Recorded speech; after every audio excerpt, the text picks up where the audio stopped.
privilegio recibirles y darles la más cordial de las bienvenidas a este encuentro académico. Les invitamos a tomar asientos para dar inicio a este evento que nos reúne hoy en la conferencia, un enfoque japonés de la Cooperación Internacional, actividad que se enmarcará en el programa de extensión FCJHRI 2025.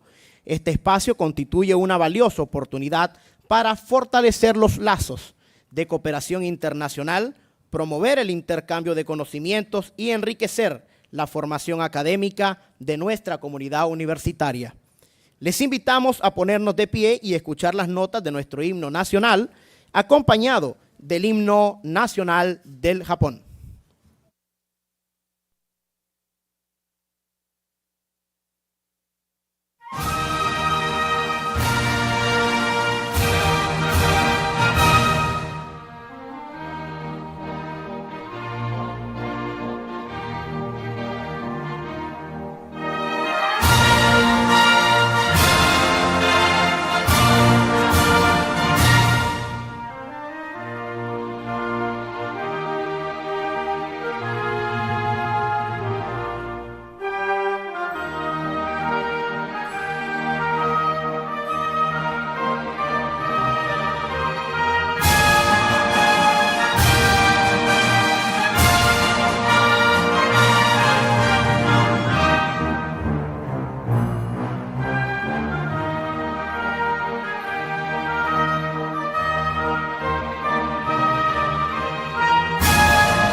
Presiden este solemne acto las autoridades de la Universidad Americana UAM, ingeniero Martín Guevara, rector magnífico de la UAM, máster Telma Sandoval Suazo, secretaria general, señor Odani Tomoyoku, representante de la Agencia de Cooperación Internacional de Japón, JICA en Nicaragua, profesor Hiroshi Kato, profesor Graduate School of International Relations of the International University of Japan, señor Ryuhiro Eta, coordinador de voluntarios del JICA, doctor Víctor Tirado, director de Investigación y Extensión Universitaria, máster Rafael Uvilla, decano de la FCAE, máster Alicia Cortés, decana de la Facultad de Ciencias Jurídicas, Humanidades y Relaciones Internacionales, doctora Karen Morales, directora de Relaciones Internacionales e Internacionalización. Se encuentran presentes autoridades superiores de la Universidad Americana UAM, decanos, directores, coordinadores, docentes y estudiantes ambientales que integran la comunidad UAM. Antes de iniciar, queremos recordarles las medidas de seguridad. En caso de sismo, les pedimos mantener la calma y actuar de forma ordenada hacia la plazoleta central Rubén Darío, siguiendo las indicaciones del personal asignado. Asimismo, informamos que este evento está siendo documentado en fotografía y video para su posterior difusión a través de los medios institucionales. Para dar inicio tendremos las palabras de bienvenida a cargo del rector magnífico, ingeniero Martín Guevara.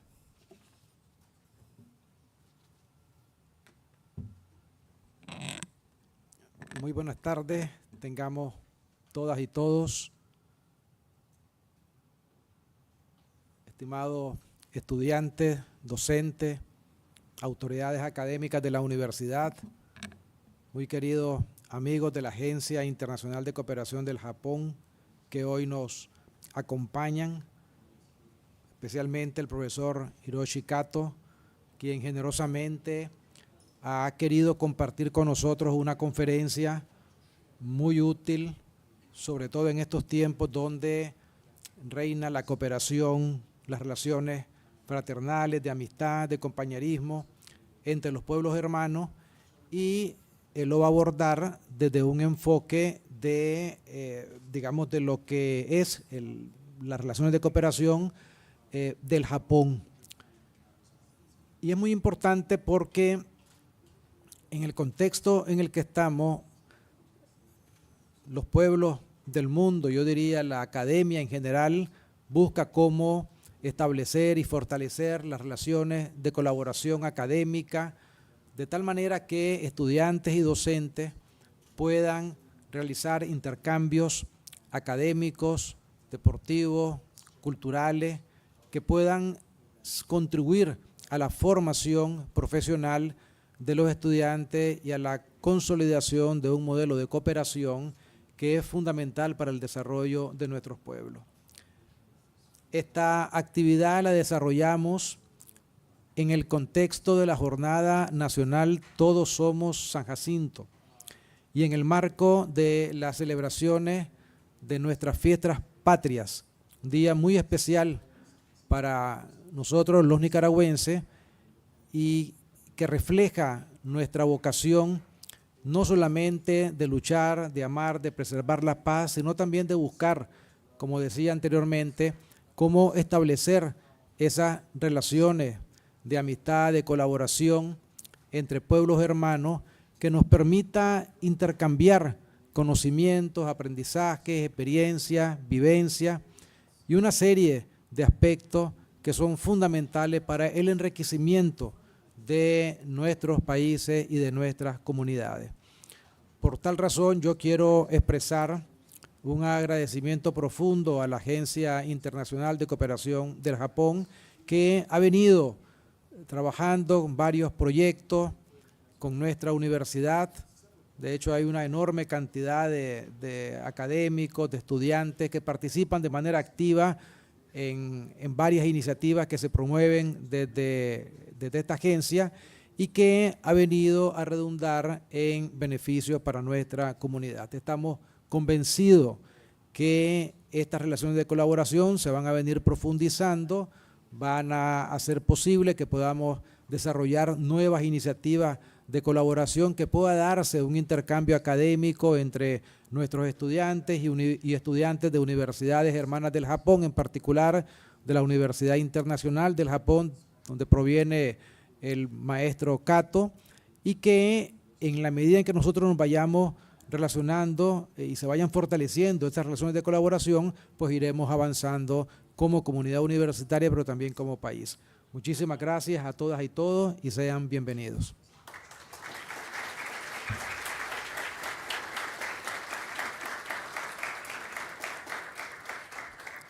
Ahora escucharemos un saludo especial por parte del señor Odani Tomoyoku, representante de la Agencia de Cooperación Internacional de Japón, JICA, en Nicaragua.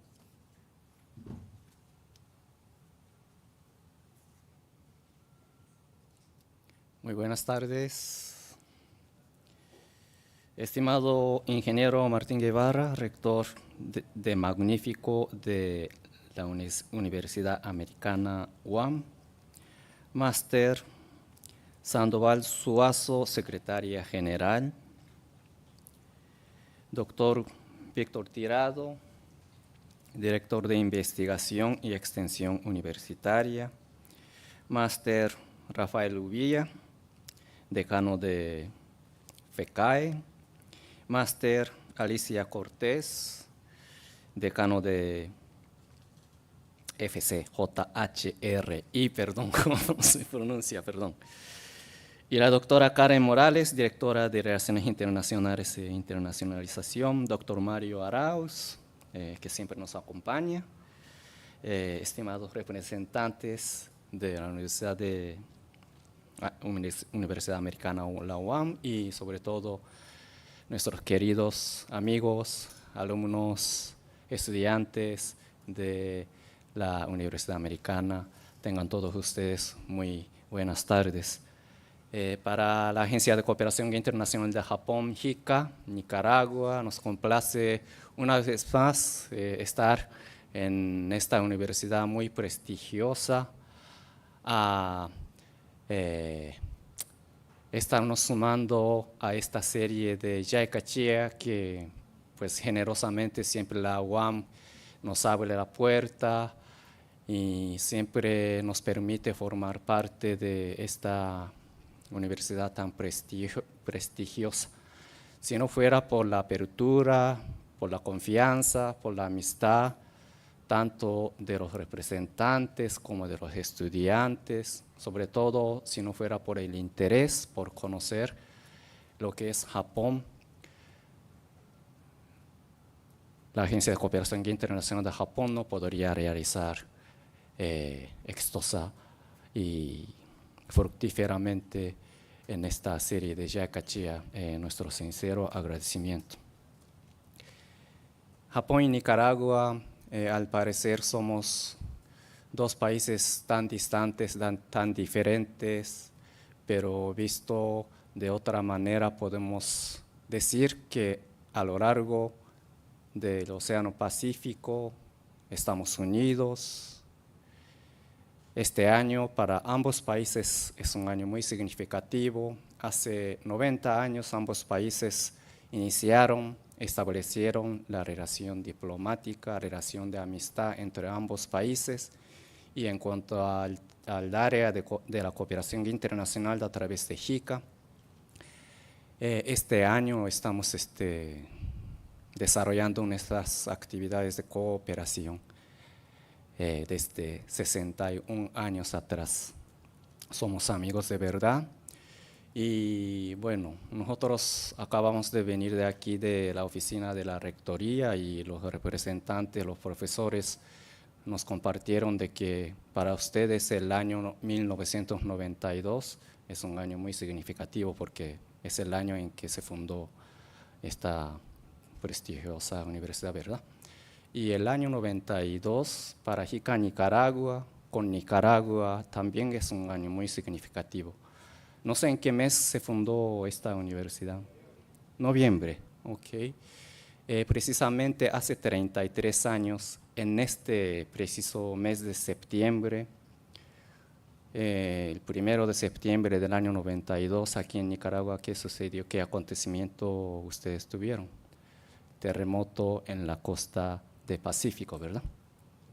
Y después de 5 días, o sea, exactamente para el día de mañana, hace 33 años atrás, JICA, a través del gobierno japonés, envió a Nicaragua a un equipo médico de emergencia brindando atención médica a más de 600 personas que en ese momento estaban en una inmensa necesidad.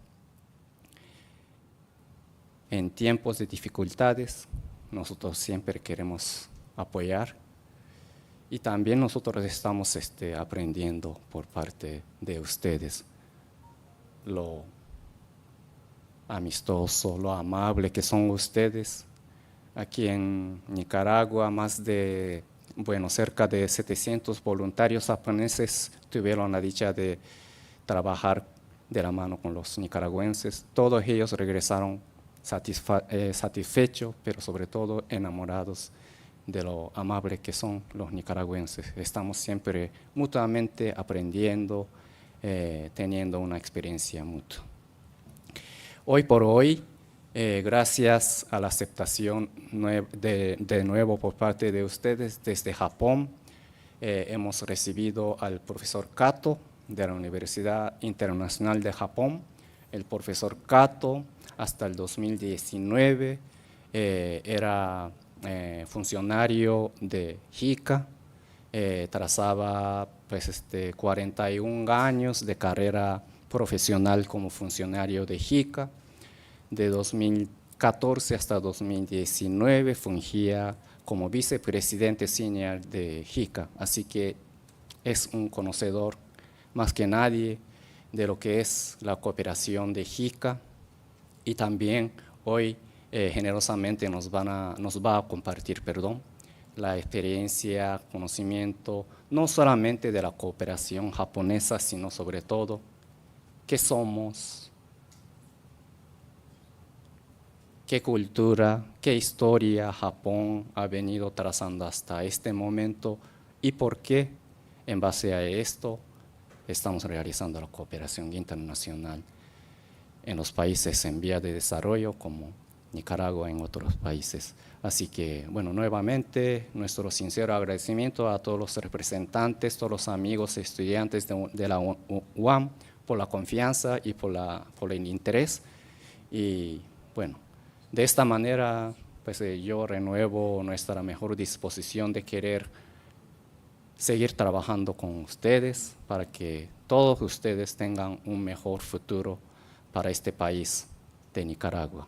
Buenas tardes, muchas gracias.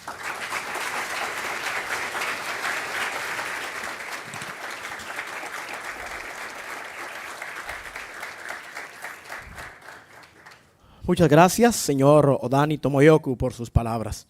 Para darle un aporte artístico, disfrutaremos de un breve pero significativo acto cultural con una presentación de bailes folclóricos, Los Hijos del Maíz y Mamá Ramona, que celebra nuestras raíces y nuestra identidad nacional.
Si nos quitan el pan, nos veremos en la obligación de sobrevivir como lo hicieron nuestros abuelos, con el maíz fermentado en la sangre de los héroes.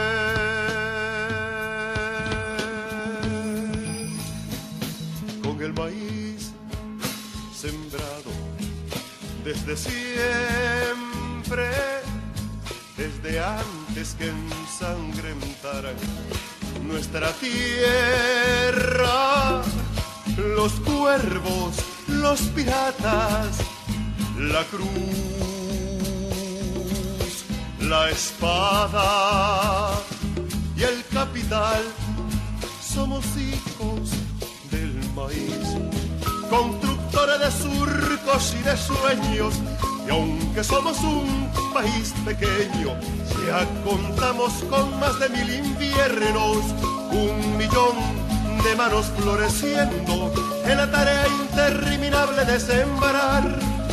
De abril a mayo, labrando, sembrando, tapizcando, desgranando, almacenando.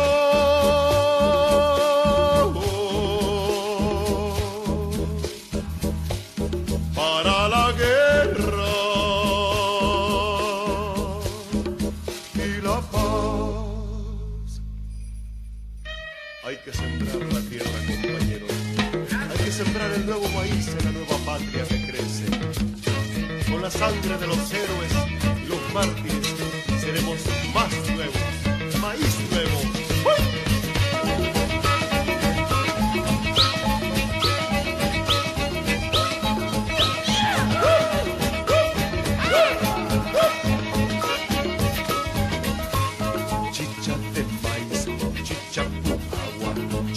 Resuda, pelo de maíz, chingue de maíz, nacatamal, atolillo, perrereque, tamalquisque, totoposte, marquesote, chocolate, pinolillo, pinol, este pomelo, chilote, elote, pozole,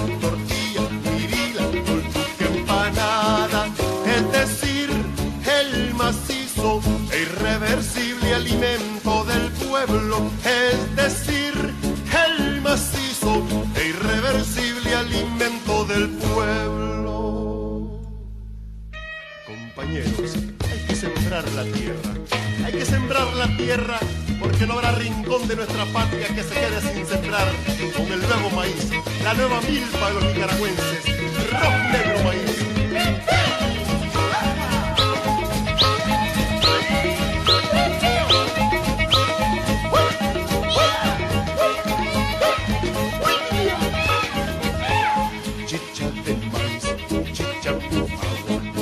Resuda, pelo de maíz,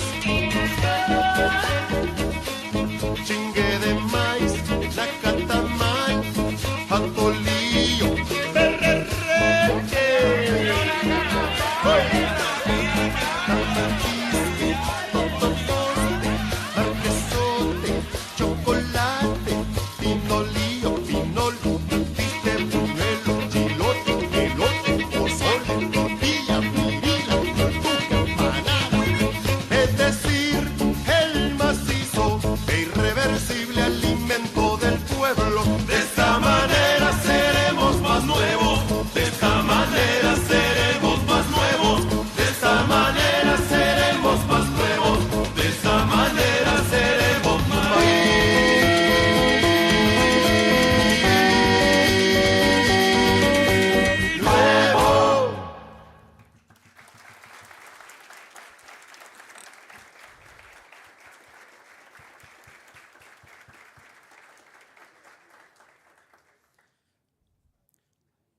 Ahora daremos inicio a la conferencia Un enfoque japonés de la cooperación internacional a cargo del profesor Hiroshi Kato. El profesor Hiroshi Kato es graduado de la School of International Relations de la International University of Japan. Anteriormente se desempeñó como vicepresidente senior de la Agencia de Cooperación Internacional de Japón, JICA, durante 6 años hasta septiembre de 2019. Tiene una formación académica como una licenciatura en Historia Asiática de la Universidad de University of Tokyo en 1978, una maestría en Administración Pública de Harvard, John F. Kennedy School of Government en 1988. Posee áreas de investigación como la administración de la asistencia internacional al desarrollo, evaluación de políticas y programas de desarrollo y desarrollo en África. Ha publicado destacadas obras como From Summit to Solution, Innovation in Interpreting the Sustainable Development Goals, Proclaiming an Institute en 2018.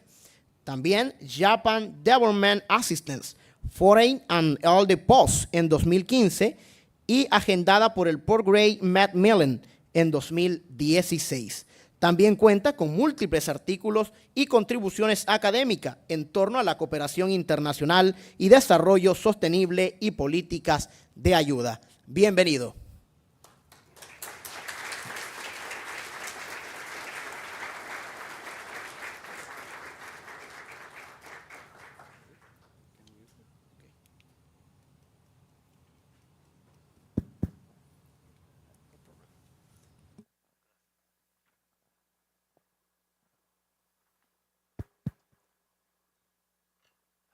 Professor, can you hear me? Okay.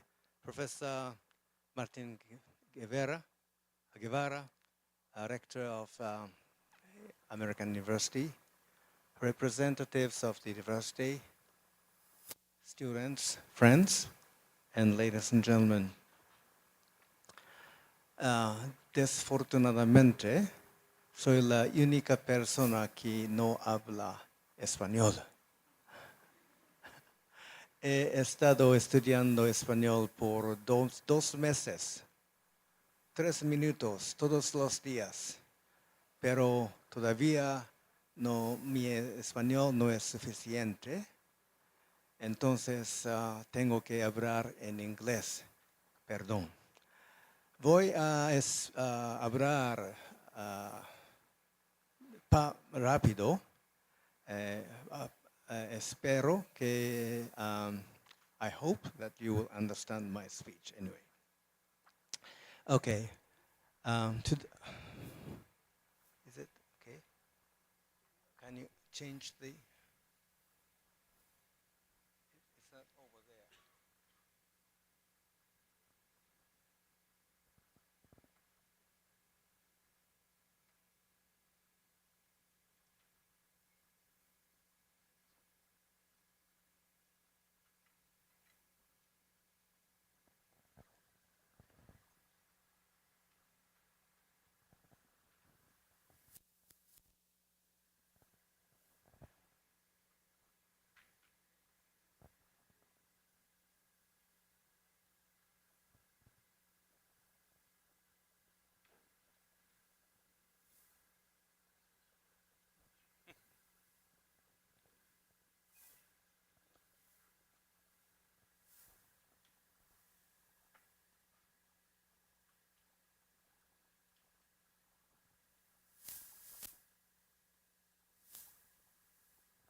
Gracias.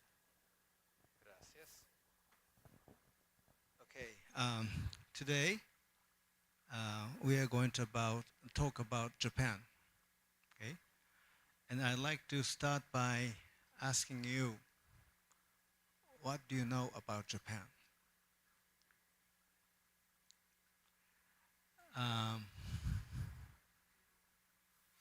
No?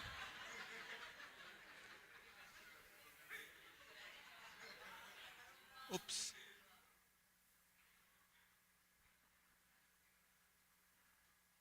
I'm sure you know Japan through these animaciones, no? Sí. And there are other things you might know Japan through. Además, aparte de las animaciones. Muchos carros, fabricado en Japón, ¿sí? Otra cosa, les gusta el béisbol. ¿Conoces a Carlos Rodríguez? También es jugadora japoneso. Es Shohei Ohtani. ¿Okay? Entonces, conoce Japón through animaciones, carros y jugadores de béisbol. Pero hay otras cosas que deberían saber sobre Japón. That's what I'm going to talk about. There are other things you might find interesting about Japan. Okay, that's what I'm going to talk about. Now, with that in mind, my message is that Japan can be a trustworthy partner, a country that you can trust, not only as a country as a whole, for the government, but for individually you, young generation people, Nicaraguans. Many of you might be thinking of pursuing postgraduate studies overseas. And when you think of going abroad, of course, there are many options. European countries, US, of course, China is a great country, and of course you have close relations with Russia and other countries. But Japan can also be a trustworthy partner of Nicaragua. And I'm going to explain why I believe Japan can be a trustworthy partner of Nicaragua as a whole, and for you individually as you try to pursue your career. Okay? That's what I'm going to talk about. With that in mind, I'm going to cover these 4 things. I'll start with a very brief overview of the history and culture of Japan. Then I'd like to share my personal views about how Japan as a society works and how and why people of Japan behave in a certain way and why. That's number 2. And thirdly, why was Japan able to avoid being colonized and successfully modernize itself? And in this relation, I'd like you to remember the year, one important year, okay? 1868. 68. Do you know what happened in that year? It is a very important year, not only for Japan, but also for Nicaragua. 1868, what happened in Nicaragua? I learned that it is a year in which the poet you are very proud of, Rubén Darío, was born, right? So that's an important year for Nicaragua. And that year is also important for Japan because it is in that year Japan started the process of modernization. Okay? So we'll start a lot about a modernization process of Japan in this talk. And finally, I'd like to talk a bit about Japan's development cooperation. You may not be interested in knowing the details of Japan's cooperation vis-a-vis Nicaragua, so I'm not going to cover the technical details. However, I'd like to talk a bit about what we do and why we do that. You have many development partners working with Nicaragua. Not all international development partners are the same. So I'd like to tell you what kind of characteristics Japan has as your development partner. So this is the menu of today's course. So let's start with an hors d'oeuvre, appetizer. And that's overview of Japan's history and culture. I suppose sabe donde está Japón? See? Yes, it's very close to the Asian continent and close to China, actually. This big country is China. So because of this geographical proximity, some people mistakenly believe that Japan is part of China, but that's not, of course, true. And sometimes believe that China and Japan are quite similar. But in fact, we are quite different. It's true that China was a center of civilization of the world for centuries, right? So we learned a lot from China. We imported a lot from China, but we are not different. We're not the same. We are different. So I'd like to explain why I think Japan has some distinct characteristics that separate the country from other countries, including China. First, Japan has a very long history. Which country do you think in the world has the longest history? China? India? Egypt? Or countries in Mesopotamia, like Iraq? Which countries have the longest history in the world? Maybe Egypt, India, China, they all have very long history. They're old. But one thing that I can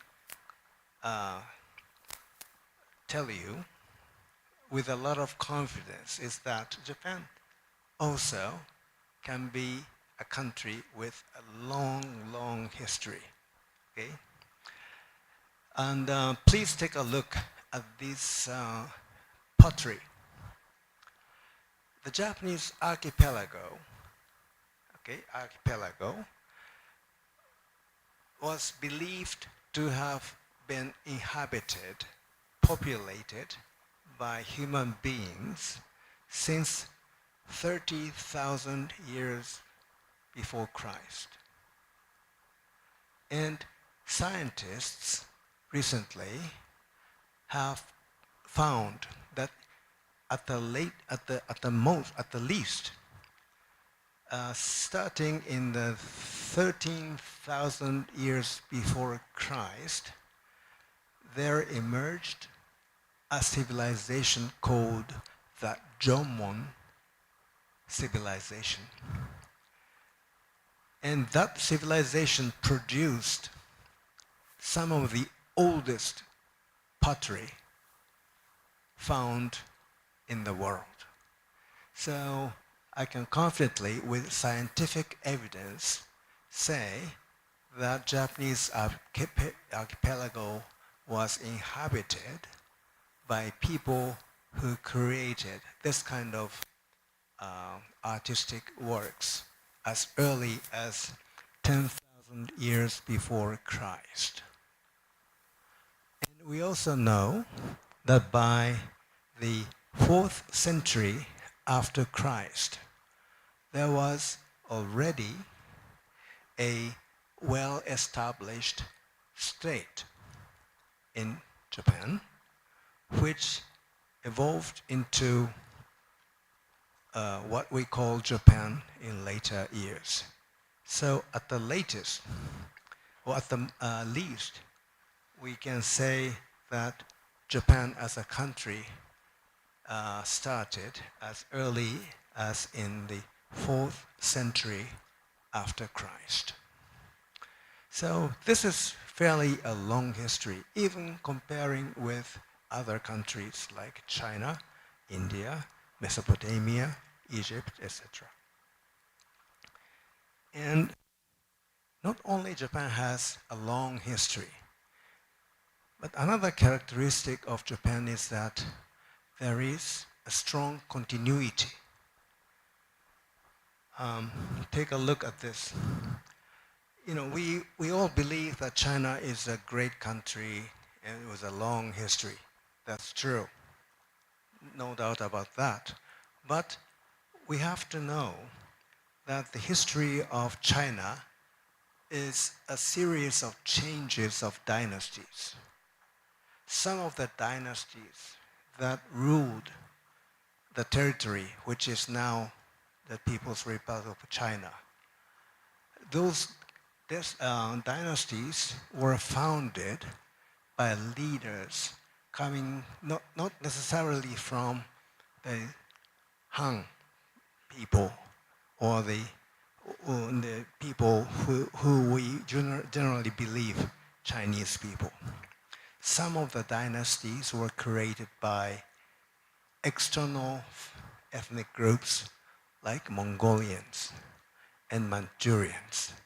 For example, the Yuan dynasty founded in 1271 was founded by leaders coming from Mongolia. And later, the Qin dynasty, founded in 1644, was created by leaders coming from Manchuria. So, and those dynasties often denied and destroyed what the previous dynasties have done, right? Which often happens when dynasties change. So Chinese history can be summarized as a series of changes of dynasties. And compared to that, Japan's political history has a lot of continuity and consistency. Yes, the way the country was governed changed over time. In the most ancient times, the country was controlled by aristocrats. Okay? Later, the warrior class, samurai class emerged and ruled the country for a very prolonged period of time. Starting with the 12th century, military government came to power, lasted until the 1868. You might remember the year 1868, when Ruben Dario was born, and also the Meiji modernization process started. The military government lasted for around, say, 700 years. And after that, modern Japan emerged. Despite these changes in the government, there was one symbol of national unity, and that was the imperial household. Actually, the Japanese imperial household is among the oldest royal or imperial households in the world. Legends say, this is not scientifically proven, but legends say that the first emperor of Japan ascended the throne in 660 years before Christ. And after that, we have 125 emperors. And the current emperor is the 126th ascendant after this very first emperor. We cannot prove that these earlier emperors really existed, because we don't have documents. But scientists, especially historians and archaeologists, believe that it is pretty certain that starting in the 4th or 5th century, we can verify the existence of the emperors.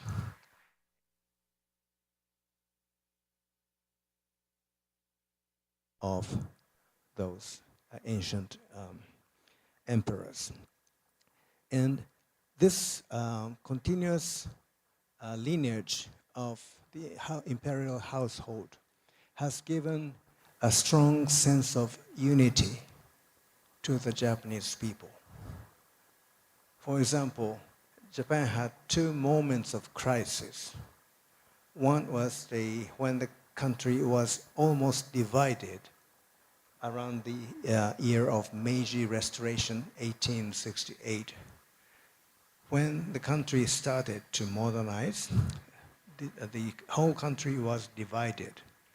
Some people opposed to the idea that Japan should modernize.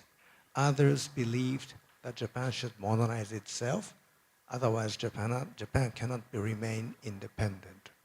So there was a strong differences of opinions. But it was thanks to the existence of the imperial household that eventually people agree to unite their forces. Another crisis was when Japan was defeated in World War II, when Japan surrendered to the Allied forces in 1945. Again, the address by the emperor, radio address by the emperor, gave the people of Japan the sense of unity, easing their shock and despair. And the people of Japan decided to unite their forces under the leadership of the emperor. So this kind of continuity is one of the sources of the strength of Japan as a country.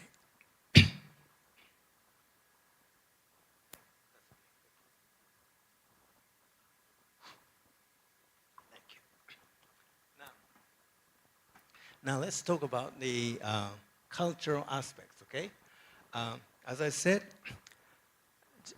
China was a center of civilization until it was defeated in the Opium War in 1842. That started in 1841. And Japan, being very close to China, learned a lot of things from China. But that doesn't mean, learning from China doesn't mean that Japan is a copy of China. And one important thing that we learned from China is what we call the Chinese characters. How many of you can read this? Please.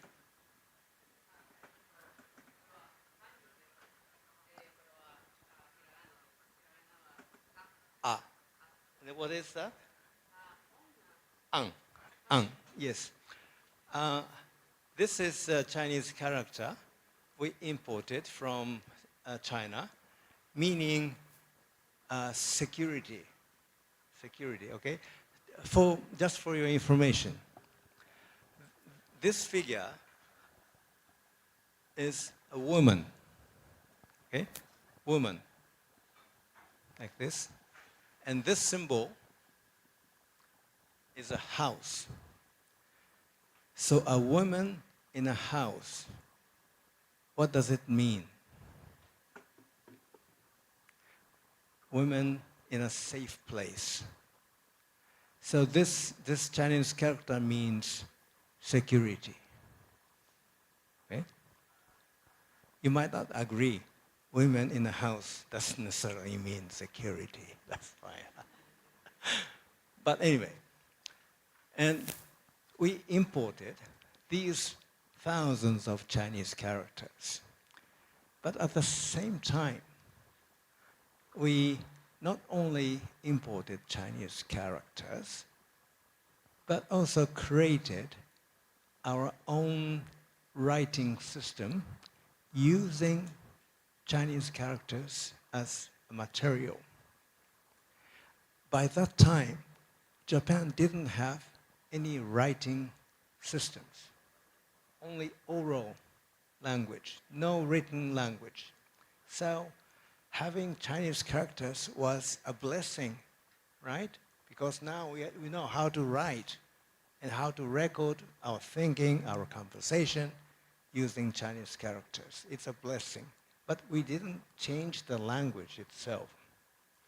We only used Chinese characters as a means to write things down. So we now use 3 types of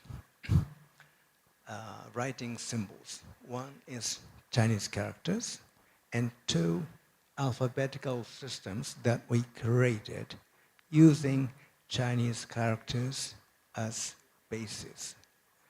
So let me show you how the 2 languages are different. And in order for you to compare, I've quoted Artículo número 1, the Universal Declaration of Human Rights.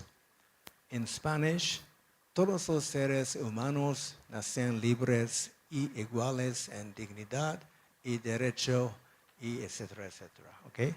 This is translated into Chinese, like that, in the middle. And the same article is translated into Japanese, like this.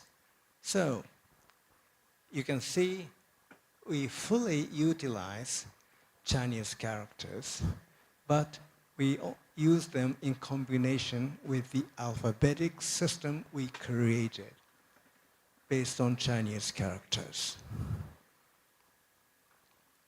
And we maintained our own Japanese language. And another aspect, you might know, you are very familiar with anime and manga. That's one important part of Japanese culture. But there are other things you might find interesting. And one is tea ceremony.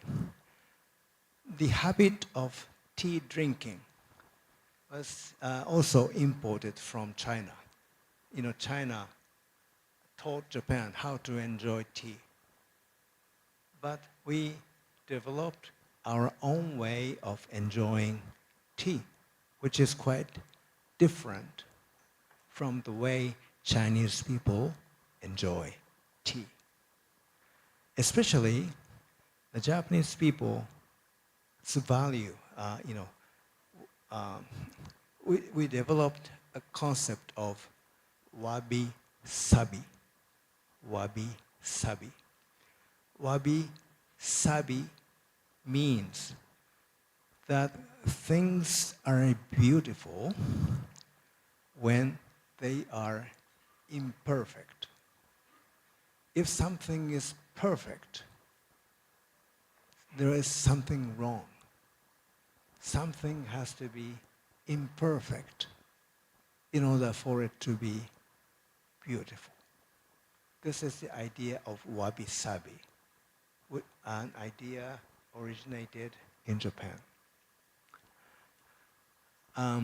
This theater, kabuki theater or drama, was again influenced strongly by Chinese drama. But Japan, what imported from China originally, but developed our own theatrical arts. That's what we call kabuki. And you might have seen Japanese samurais. Sometimes they have to kill themselves, seppuku. But this kind of ethical principles of samurais or warriors. This is uniquely developed in Japan.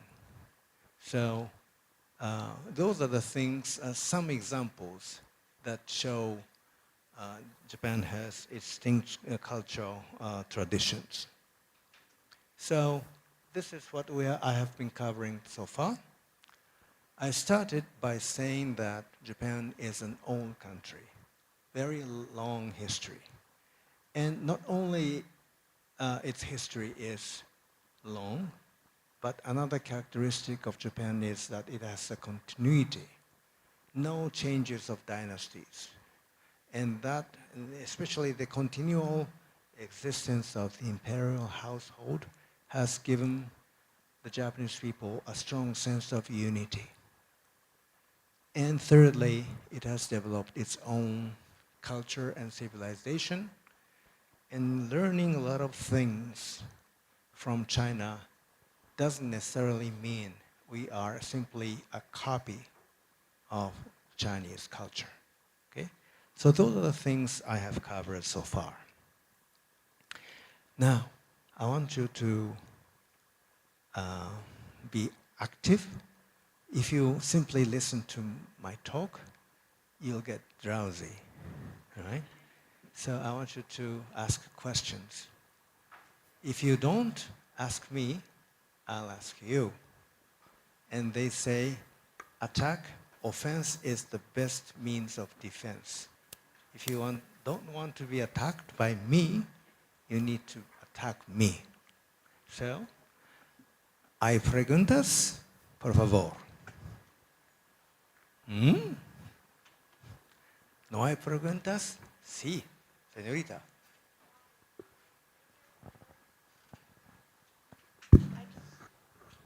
In your personal opinion, what is the most important or valuable thing or element that you have learned from China?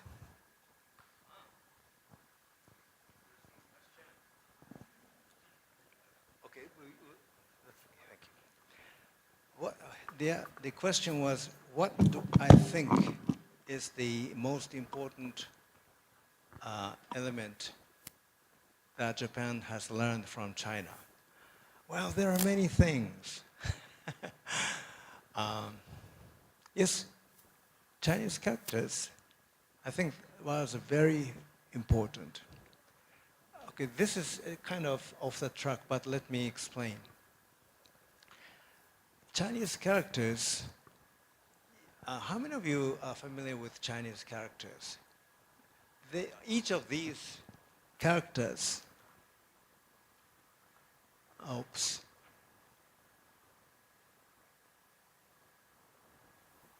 each of these characters has a meaning, right? Meaning.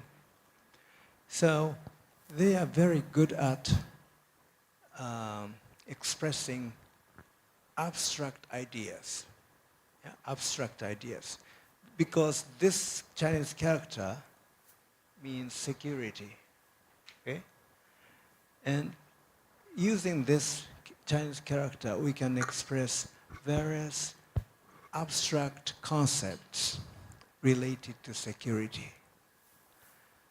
And this function of abstraction that Chinese characters made possible, helped Japan to absorb Western ideas when Japan started to modernize itself in 1868. For example, Japan had to import new ideas like democracy, human rights, economy, philosophy. Those ideas were imported from the Western world. In order for Japan to absorb these abstract ideas, Chinese characters helped a lot. If Japan had only phonetic symbols, it might have been very difficult for Japan to absorb abstract ideas from the Western world. So to answer her question, one of my answers is the Chinese characters indeed was a great blessing for us to have. And that's another thing, that's one thing I think is very important. Another, otra pregunta, por favor.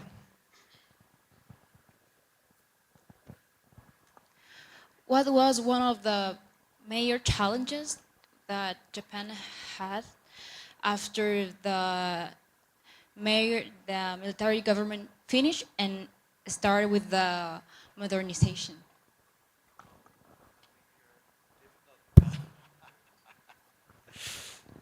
Okay. A lot of challenges, but please wait for some time because I'm going to talk about the modernization process later, okay? Okay, now, may I go on? Okay, another, otra pregunta, por favor.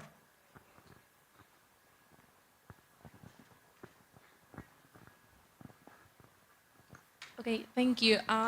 My question is kind of related of what she said, but it's specifically, why were people against the idea of Japan modernizing? Once again, please.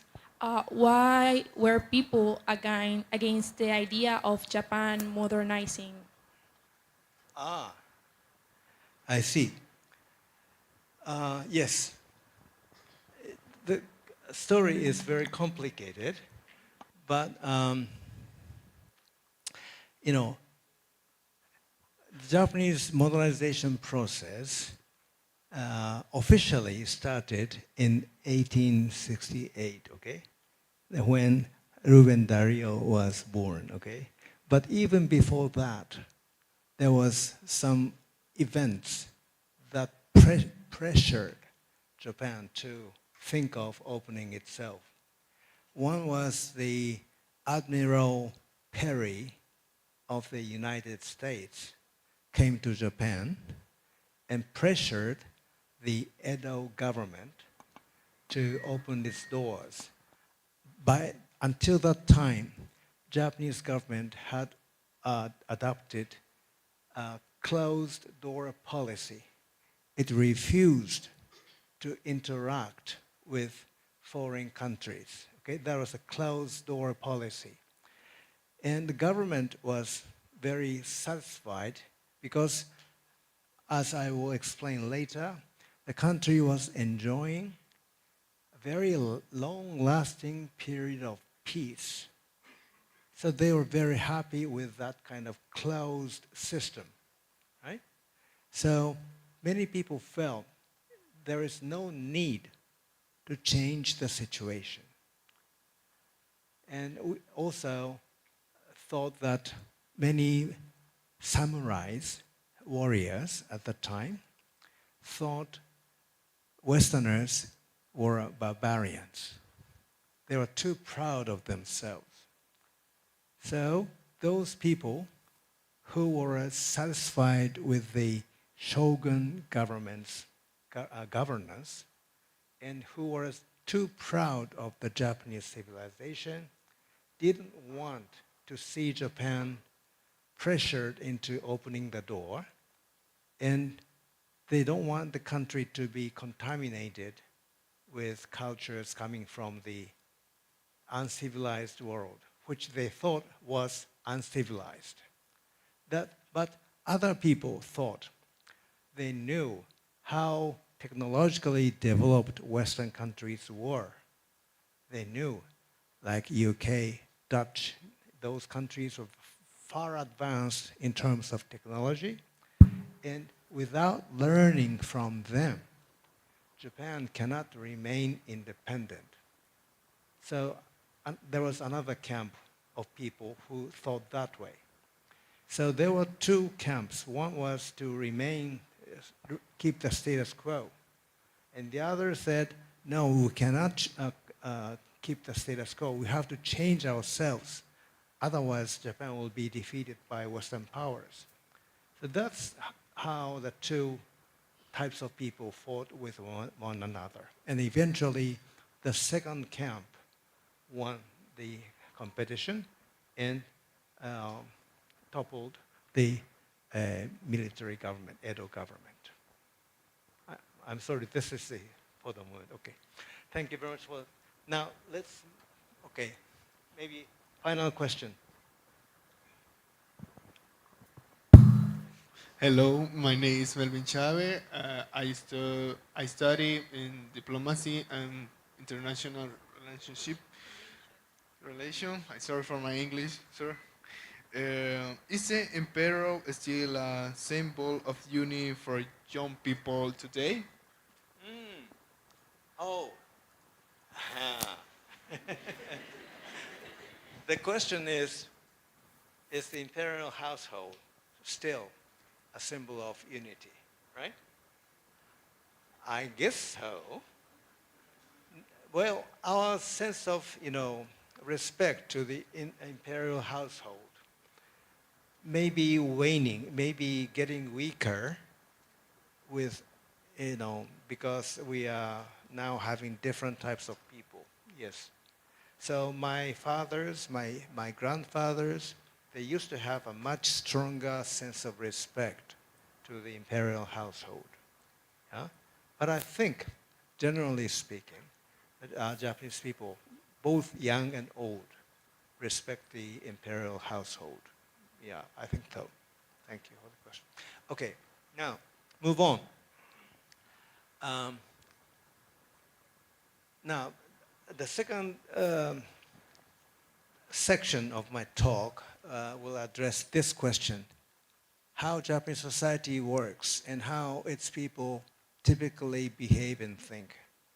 What I'm going to talk about is purely my personal view, okay? I'm not in a position, because JICA doesn't have an official view about this kind of issue. This is my personal view. But you might have heard, or if you have any contact with Japanese people, you might get an impression that we are kind of different from you or from Americans, So my objective is to explain why the Japanese people are like that. Maybe we are rather quiet, we're not so assertive, we are shy, we are not good at English. And, so why are we like that? But anyway, first, I'd like to emphasize this tendency or characteristic of Japan as a whole and individually. We are very eager to learn from other countries.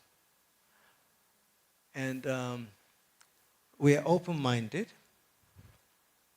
and don't hesitate to introduce new things if we think they are useful.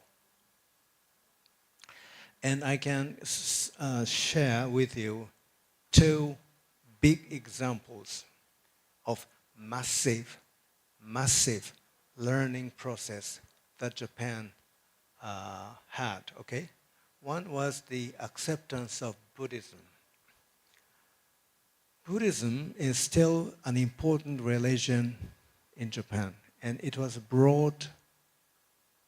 Where do you think Buddhism, by the way, originated? Buddhism was originated where? India or Nepal? Yes, depending on who you are. So India or Nepal, Buddha created. But it was brought into Japan through China. And those many textbooks, and the sutras were translated into Chinese. And we brought those sutras translated into Chinese. And that's what we brought from China. So we brought Buddhism originated in India, but we brought it from China in the 6th century. But anyway, Buddhism was a very advanced system of, teachings.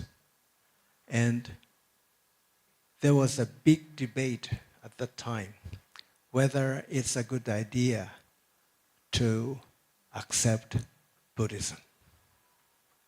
There were many people who didn't like the idea of introducing Buddhism because Japan had its own traditional beliefs, which I'm going to talk about later.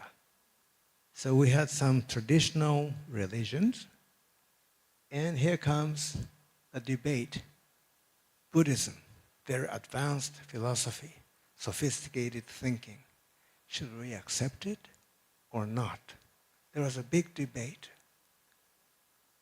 And eventually, this gentleman,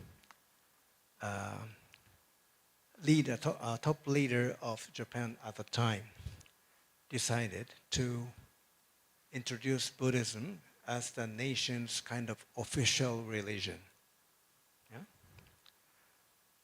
But interestingly, this leader decided not to discard, throw away the traditional religions Japan has had. So he decided that the new religion, Buddhism, and the traditional beliefs should coexist. That's what he decided. And thanks to his decision at the time, we Japanese, even today, believe both in Buddhism and in traditional religion. So, important thing is we don't hesitate to introduce new things, but we don't easily discard things that we have established up to that point. And another thing, a massive learning process from China. As I repeatedly said, China was a center of civilization during the 7th, 8th, and 9th century. So the Japanese government didn't hesitate to learn from China. And government sent roughly, I don't remember the exact number, but maybe 20 missions to China starting in the 7th century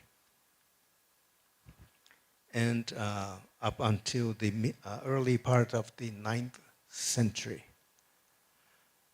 You have to recognize that going to China by boat at that time was a very dangerous thing. Many ships sank on their way. Many people died, drowned because of the ships sank. But nonetheless, these missions kept visiting China to learn what? All sorts of things. Government, law, architecture, art, religion, even literature and artistry. Many things, everything actually. We learned such things eagerly, from China. But important thing is, we didn't simply imitate what we learned from China. We selectively decided things to adopt and things not to adopt. One example is the eunuch system. You know what a eunuch is? Eunuch system. In Chinese imperial court, there were people, male government officials who are castrated, whose sexual organs are removed. That's what we call eunuchs, you know.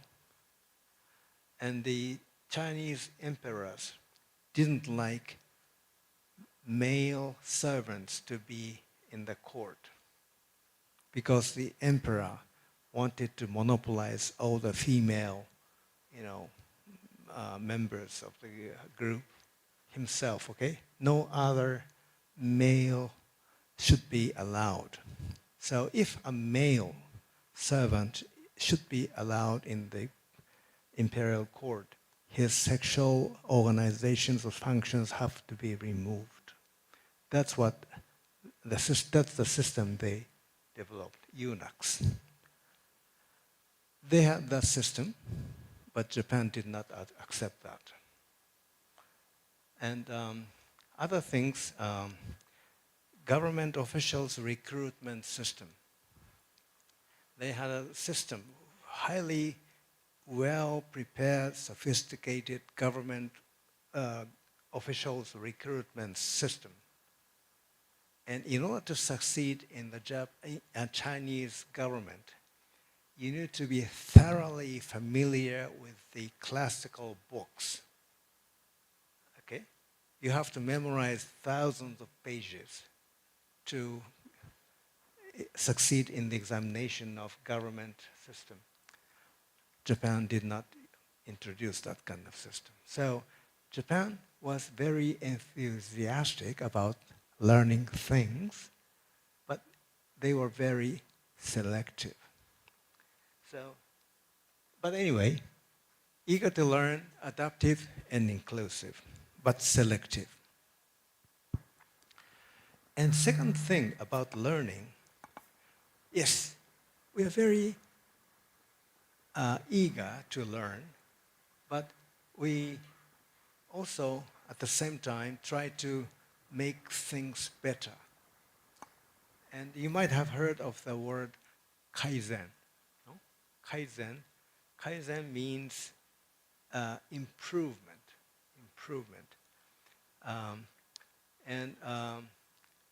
We are open-minded to introduce things from abroad, but when we introduce something, we want to make it better. And I'd like to explain two things. One is One example is the firearms. You know, those guns, okay? This gun was introduced first to Japan by Portuguese merchants in the 16th century. 16th century Japan was in the middle of what we call the warring states period. Warring states. Warring states means the country was divided into hundreds of warlords, regional lords, who were fighting each other. It was a period of continuous civil wars. Everybody was fighting with another warlords. So one of the warlords thought, having this kind of guns could be very useful in winning battles against other warlords. Because until that time, there was no such thing as guns. They only used swords. So, one of the lords thought these guns would be very useful because you have guns and your enemy doesn't have guns. Who is going to win? Of course. So this warlord instructed his servicemen to create copies of the firearms originally brought from Portuguese. And you know, Japanese warriors or samurais used swords, okay? So they had a large number of craftsmen who work on the swords.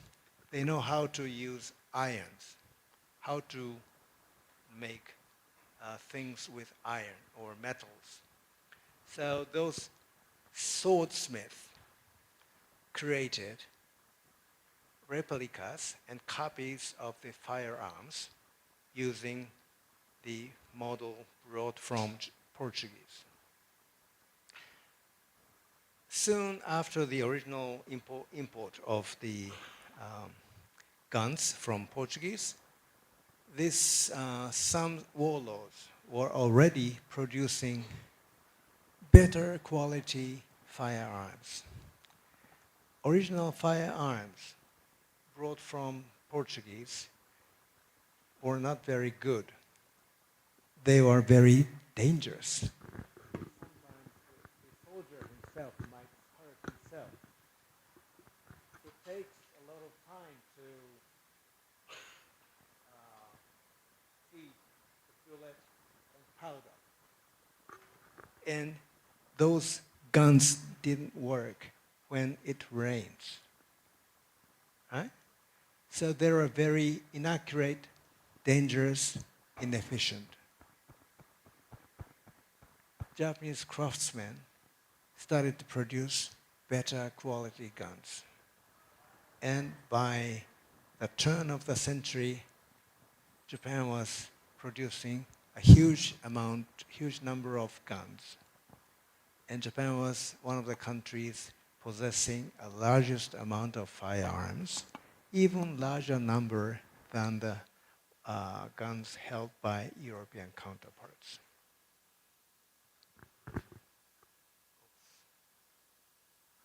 Now, fast forward to the Meiji Restoration. Okay, do you remember in which year the Meiji Restoration or modernization started? 1868. Yes, thank you. Okay, Japan, in order to modernize itself, Japan needed a lot of foreign currency because Japan had to import new machines, okay, and materials in order to develop its economy. So foreign currency is inevitable. In order to earn foreign currency, Japan had to export. And two major export items at the time were cotton and silk. Japan produced a huge amount of those things. And initially, the machines used for the production of silk and cotton were imported from England and France. As you know, France is a big producer of silk, and UK, or England, was the great producer of cotton. So machines were originally imported from those countries and started producing silk and cotton using machines imported from those two countries. And soon afterwards, Japan started to produce its own spinning machines, again with better quality. And those excellent machines pushed Japan to the position of world's biggest exporter of cotton and silk, thereby enabling the country to earn a lot of foreign exchange. So we not only learn things from abroad, but we are very good at making things better, kaizen. So far, I have talked about two aspects related to the process of learning. And thirdly, I'd like to talk about education.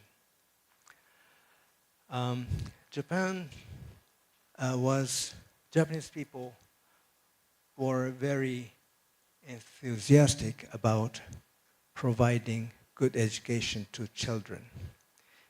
And especially it was during the Edo period that education became widespread. And there was a system called Terakoya. Okay, please remember this word Terakoya. Terakoya is a small community school, okay, organized and managed by intellectuals living in the community. Sometimes the schoolmaster was a rich merchant or a rich farmer or a Buddhist monk. All these people were relatively well educated in the community. And they voluntarily opened a private school where they taught children of the common people. By common people, I mean farmers, merchants, craftsmen, including the children of warriors, samurais. And the tuition was very low, and everybody who wanted to learn can learn, or anybody can send their kids to this Terakoya. Some education experts say that toward the end of the Edo period, that is the 19th century, there were close to 20,000 such community schools called Terakoya across the nation. Now, what did children learn at these community schools? Can you guess? What did they learn?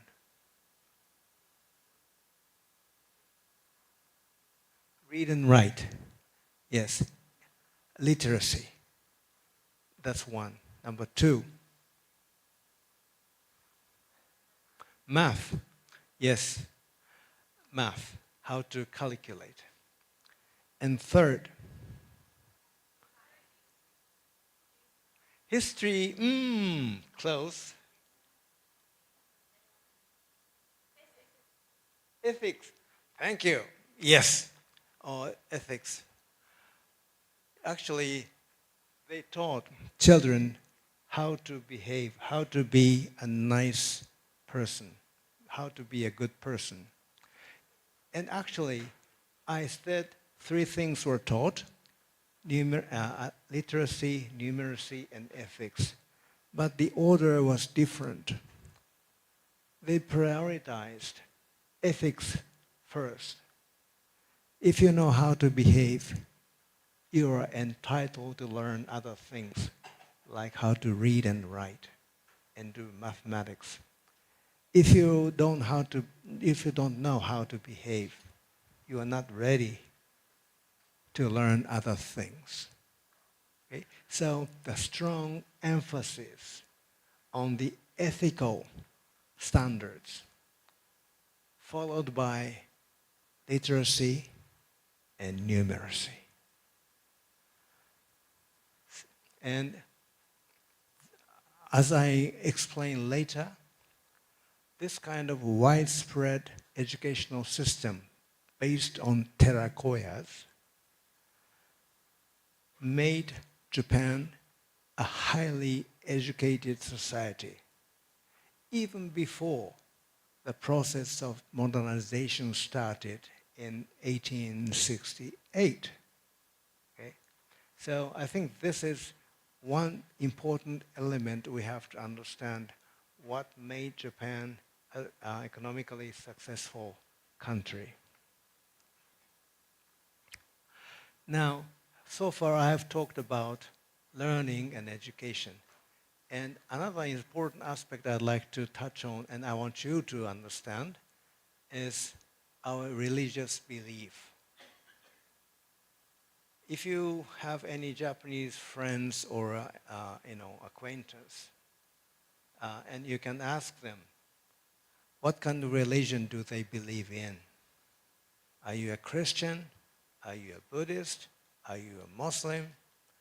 Then people, Japanese, your friend might answer, Well, I'm not sure. I don't know. I don't believe in any religion. That's the typical answer you might get. Typical answer when you ask this question to your Japanese friend. But this doesn't mean the Japanese people are not religiously minded. This is my personal view, okay?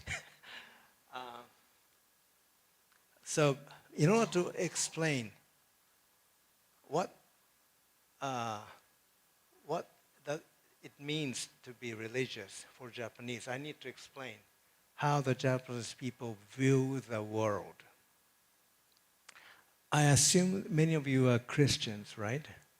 I don't know. But anyway, although my knowledge is very limited, what I learned from books is that the Bible, the Old Testament or the Genesis, okay, of the Bible says, in the beginning God created the heaven and earth. Am I right? Okay, so God created the universe. God created the universe. Japanese people see the process of the world creation differently. In Japan, there is an ancient history book or the mythological book called Kojiki. Kojiki is a record of old things that was compiled in the around 9th century, 8th or 9th century, very old book. And this book compiles all the ancient myths handed down from generation to generation orally. And by that time, as I told you, Japan had Chinese characters.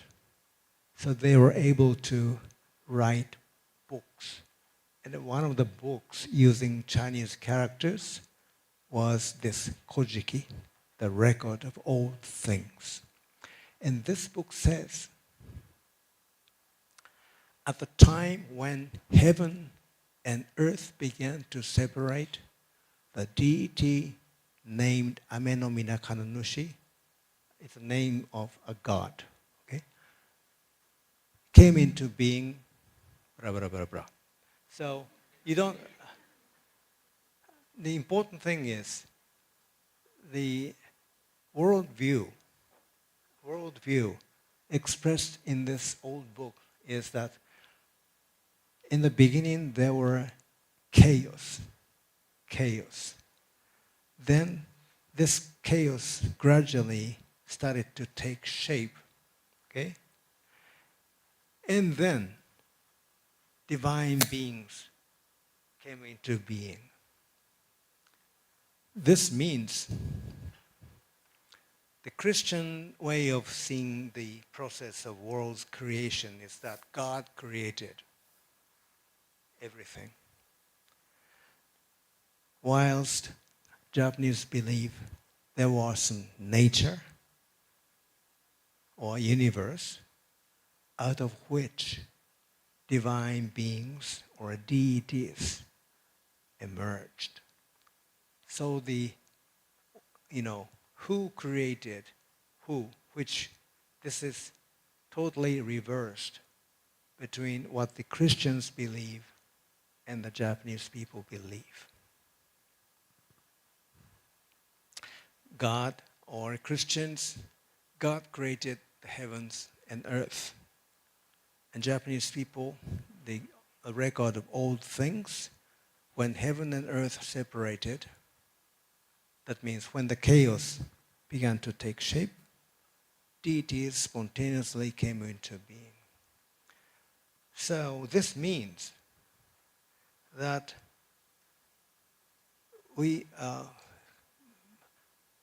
deities came into being.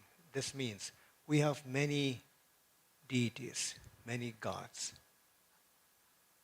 and they are everywhere. So we believe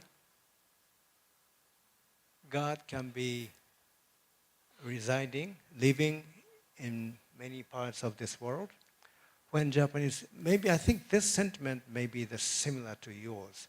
When you see something great, like a very big rock, very tall tree, old tree, we have a sense of awe. Ah, very great.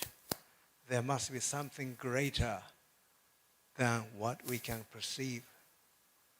Something beyond our recognition. I think you have this kind of sentiment, right? And that's the sentiment we Japanese have strongly in many people. So we see deity, something divine in many things, like big rocks, waterfalls, or old big trees. So we see gods in those natural objects. And not only in natural objects, we also believe that gods or something divine can reside, can live everywhere, even in things we human beings have made. So, we believe gods can be found in automobiles. We can find gods everywhere. And when we construct a new building, we never fail to conduct a religious ceremony. Suppose we are creating a new building in this area. Okay? Suppose this is an empty slot. We are creating a new building in Japan. We, without fail, do a religious ceremony calling a religious person to ask for the God of the area, this plot, asking for the safe completion of the construction so that the construction can be completed with no injuries or accidents. Even when you are building a super ultra-modern architecture, okay, using the most sophisticated technology, you will do this kind of religious ceremony before the commencement of the construction. So this is how we Japanese see the world.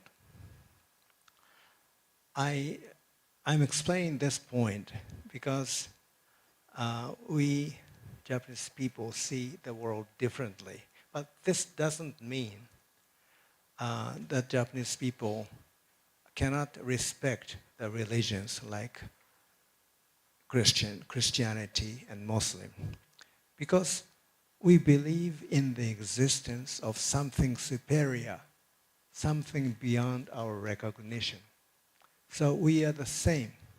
You believe in Jesus Christ or whatever God or Allah. Those are something beyond our recognition, right? And we do the same feeling. We have the same feeling, although we don't call them Jesus Christ or God or Allah, whatever, but we believe in the existence of something beyond our recognition.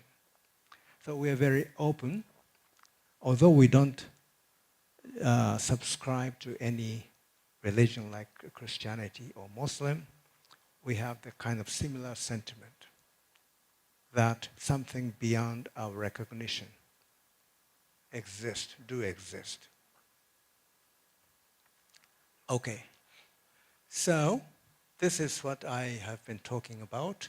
We are eager to learn, and we don't discard something, but we allow things to coexist. That's number one. Number two, we tend to try to make things better after learning something. Number 3, we are very enthusiastic about educating our children. And number 4, we are deeply religious. Though many Japanese people don't recognize this. So that's why, as I said earlier, if you ask any Japanese people, what is your religion? They would answer, I have no religion. I don't believe in religion. But that doesn't mean they are not religious. Simply they don't know. But I believe we Japanese are deeply religious. Okay, so, preguntas, por favor.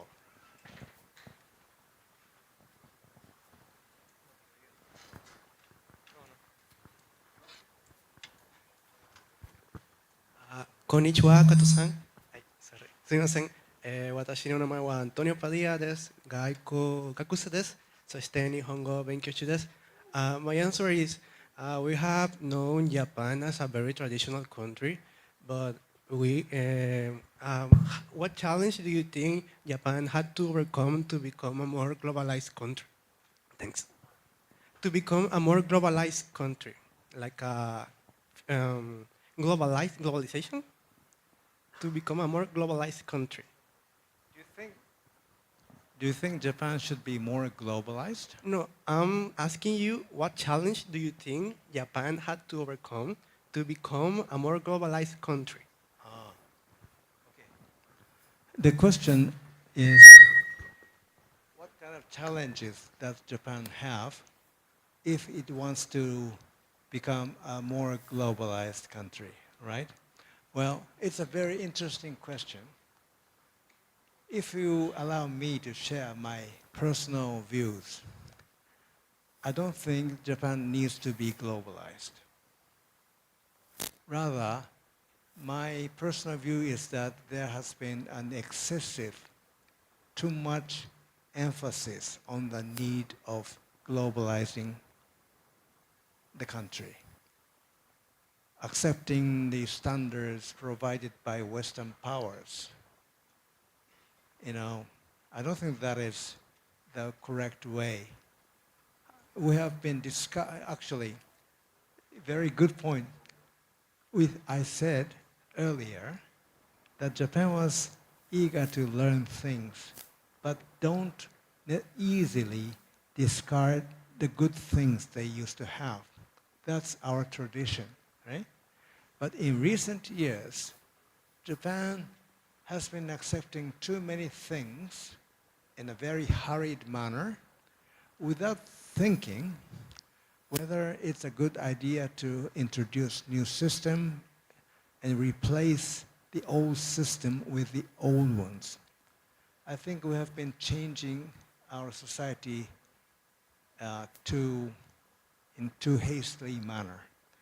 So I'm challenging his basic assumption.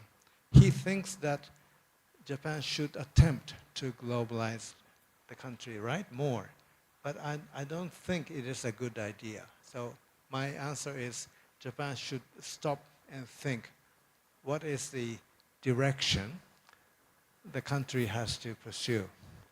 Following the Western way is not necessarily, it's not always a good way to follow. That is my answer. Thank you. Okay. Hi, so my name is Carlos. I study international relations. So this was basically a two-part question, but now that you said what you said right now, it's a three-part question. So starting with the Dutch East India Company and the Portuguese, they were really great partners to trade in Japan back when it was before the Sakoku. So what I heard is that the biggest factors of the closure of Japan was the impending doom of this Portuguese with their religion and also the Dutch going to Japan and then introducing Christianity to Japan. So Spain and Portugal. Portugal. But the Dutch East India Trade Company was also important. But based on religion, of course, Spain and Portugal. So if Japan was making better guns, as you said, what exactly was like the main reason, apart from the religion of the closure? And also, let's say in your imagination, how would Japan's history played out if there was no closure of Japan back then? And well, the third part, because you were saying about globalization, right now we've been seeing Sanseido in Japan, and how there's rising nationalism in Japan, and how Japan first, and all of these ideologies. So, let's say what this conference is about AOD, Ayuda Oficial al Desarrollo. So, how will JICA, with these new tendencies in the Japanese policy, how will the help for developed countries how it's going to be done now? What's the new tendencies? How will Japan go helping You are countries? asking many questions at the same time. Gomennasai. Maybe let's focus on the first one. So first one was Well, why was the reason for the closure? reasons. Closure. Yeah. Thank you for the question. Okay, he raised an important point, okay? At the beginning of please remember this word, the Edo period, okay? Edo period. This was roughly a period of 300 years, okay? And it was during this time, the country was controlled by a family whose name was Tokugawa, the shogun. You might have heard of the word shogun. Shogun is the top person in the warrior class, okay? And this Tokugawa shogunate decided to close the country around 1637 or something like that.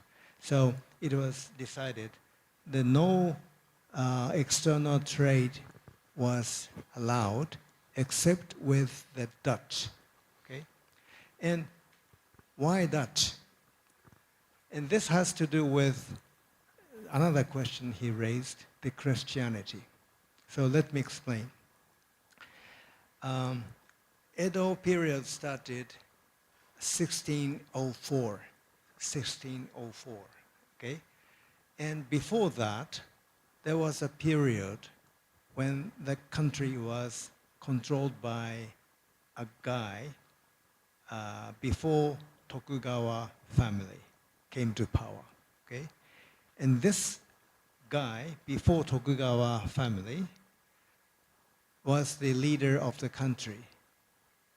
And he first allowed Catholic missionaries to propagate Christianity in Japan, okay? Okay, you can go ahead.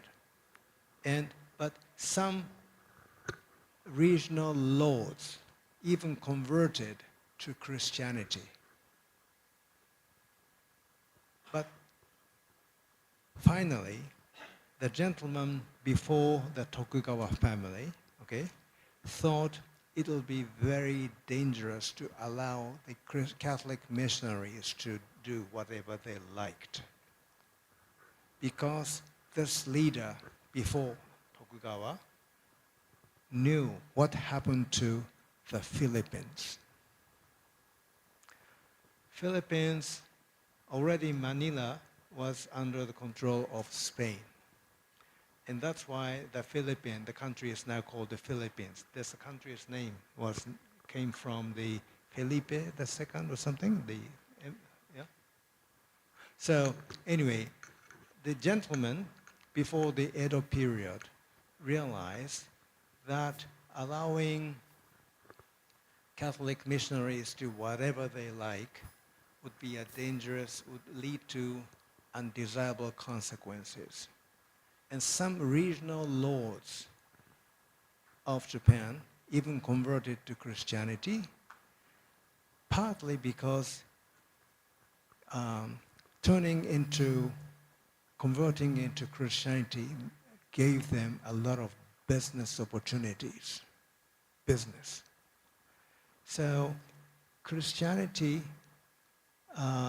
was related to business, and Christianity with Catholic missionaries came along merchants from Spain and Portugal.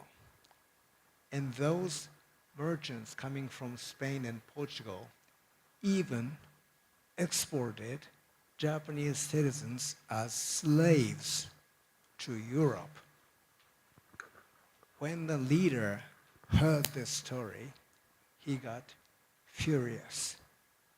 What on earth are you doing? That's why he decided to abandon Christianity. And later, when the Edo Tokugawa government established, by similar reasons, they prohibited Christianity. And the Christianity was allowed only in the late 19th century after the Meiji Revolution. The closure of the country had a lot of different reasons, but danger of dealing with Christianity missionaries and dealing with external merchants was one of the reasons. And importantly, Dutch was the only country with which trading was allowed. Why Dutch? Because Dutch was not a country of Catholicism. It was a country of Protestant, right? Dutch was a country of Protestants. That's why Dutch was the only country with which people were allowed to make trade. Okay. All right. Please. Hello, good afternoon. My name is Katie, and I study diplomacy, international relations, and international business. And well, my question is, switching subjects from religion to economy, how did Japan's commercial relations changed after the modernization? Thank you. Japan's external. Sorry? Japan's external. Commercial relations. Before the Meiji modernization process, we had autarky. Autarky means self-sufficiency. So there wasn't much international trade. Yeah?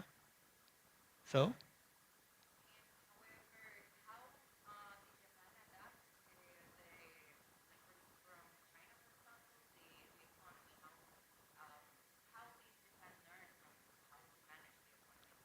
Oh, thank you. That's good. But you need to invite me once again next year to answer. Well, again, the Meiji restoration process that started in 1868 was a massive process of learning. Maybe you can Google Iwakura Mission. You might have heard of that, Iwakura Mission. Iwakura Mission was, I talked about the mission to Tang Dynasty, okay, in the 6th, 7th, and 9th century. Okay, that's a massive learning process. And the similar thing happened during the Meiji restoration process.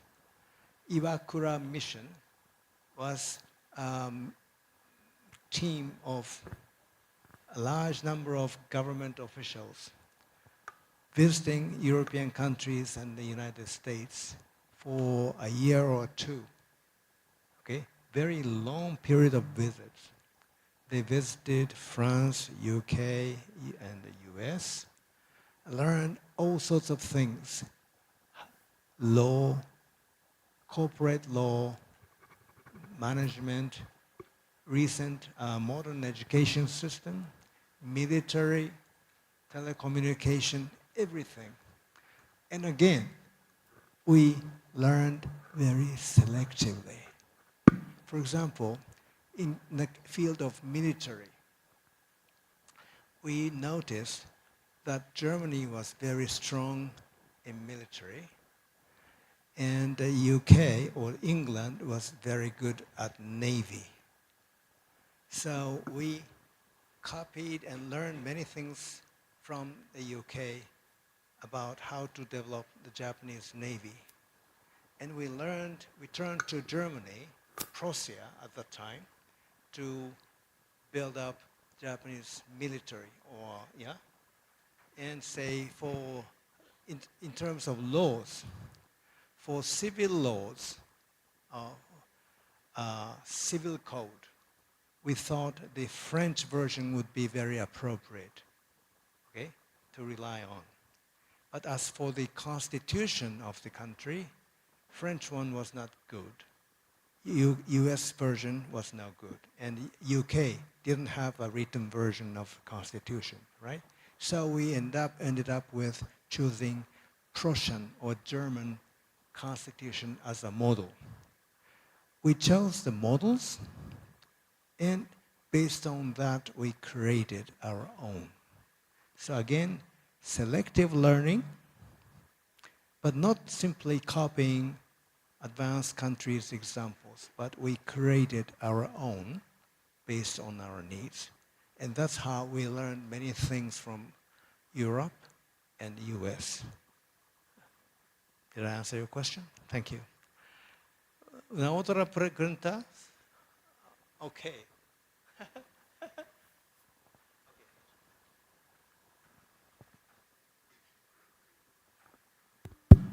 We are running out of time, right? Oh, I'm sorry. Okay, I just hope this question is going to be really, really quick. Good afternoon. My name is Fernanda Pavon. I study international relations and diplomacy. And I actually wanted to ask you about your opinion when it comes of what specific behavior do you consider to be the most important Japan has as a society? And I know that you said that Japan is a country that is really eager to learn. So as a person from another country that thinks is also eager to learn, do you think this behavior could be learned from other societies and other cultures? What was the question in a simple sentence? It's, for you, what's the most important behavior or feature that Japan has as a society? Has learned or has established? Has learned. Has learned.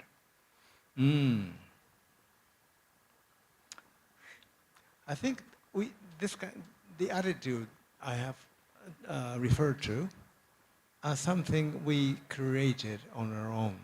Yeah. So I'm not sure if we really learn these attitudes from outside. I'm sorry. I didn't know that the time is almost up. So I was going to cover two other things, but since the time is limited, I have to stop here. If you have additional questions, I'll be very happy to answer any questions with the time. But since, I'm sorry, and I started by saying I'm going to cover 4 items. I've covered only 2. So if you're interested in listening to me to cover the 2 other things, you need to invite me again. Yeah, so I'm sorry for my poor time management. But anyway, so my message is that if I may you allow me to repeat what I said earlier.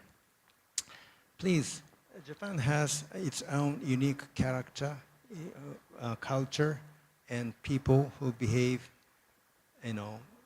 rather in a different manner than people in other countries. So please think of Japan.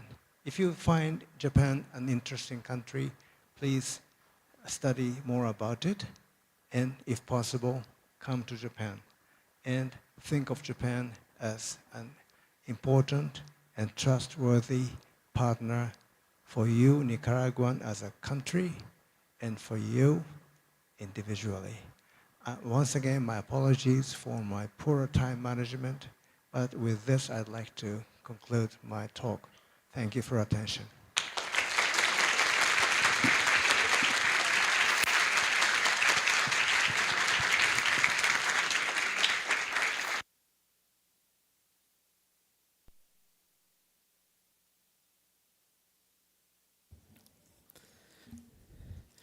Muchas gracias, profesor Kato, por su presencia.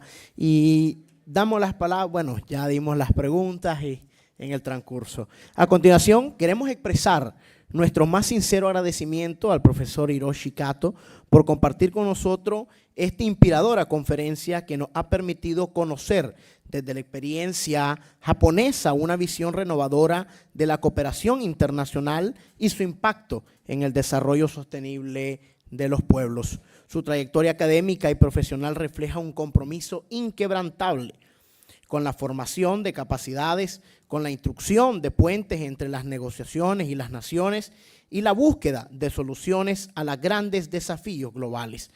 Por ello, la Universidad Americana UAM, reconociendo su valioso aporte al conocimiento y a la cooperación internacional, tiene el honor de entregarle un reconocimiento institucional como muestra de nuestra gratitud y admiración por su legado y por el vínculo que hoy fortalece en nuestra comunidad universitaria. Invitamos al profesor Hiroshi Kato a recibir este reconocimiento por parte de nuestras autoridades de la Universidad Americana UAM.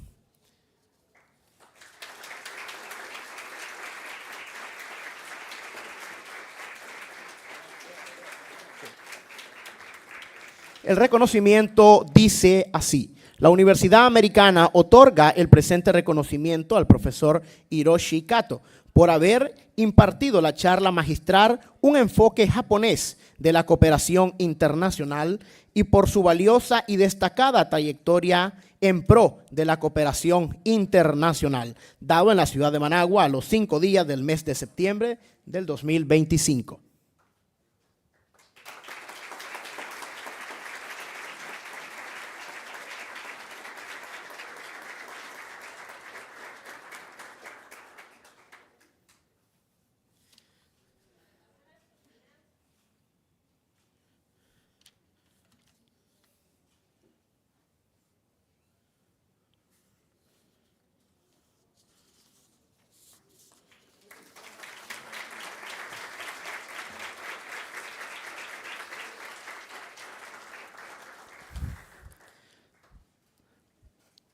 A continuación, invitamos al doctor Víctor Tirado a que pase al frente y nos brinde unas palabras de cierre en este importante encuentro.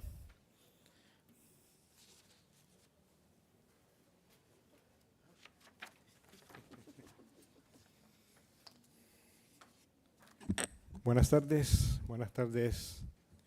maestro Martín Guevara, rector magnífico de nuestra Universidad Americana, señor Godani Tomoyuki, representante de la Agencia de Cooperación Internacional de Japón, JICA en Nicaragua, profesor Hiroshi Kato, profesor Graduate School of International Relations de la International University of Japan, maestro Rafael Uría, decano de la Facultad de Ciencia Administrativa y Económica, maestra Alicia Cortés, decana de la Facultad de Ciencias Jurídicas, Relaciones Internacionales, doctora Karen Morales, directora de Relaciones Internacionales e Internacionalización.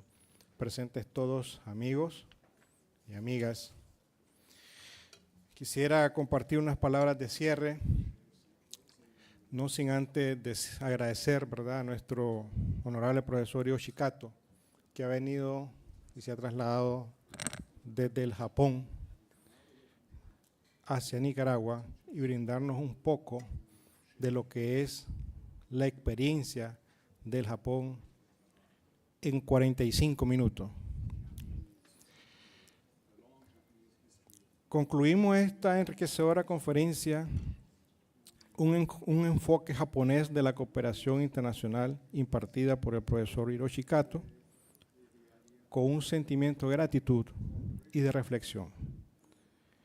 Su exposición nos ha permitido comprender cómo la visión japonesa de cooperación basada en el respeto mutuo, la planificación estratégica y la construcción de confianza ofrece valiosas lecciones para fortalecer nuestros propios procesos de desarrollo y colaboración. Ya lo vieron todos ustedes acá en su presentación.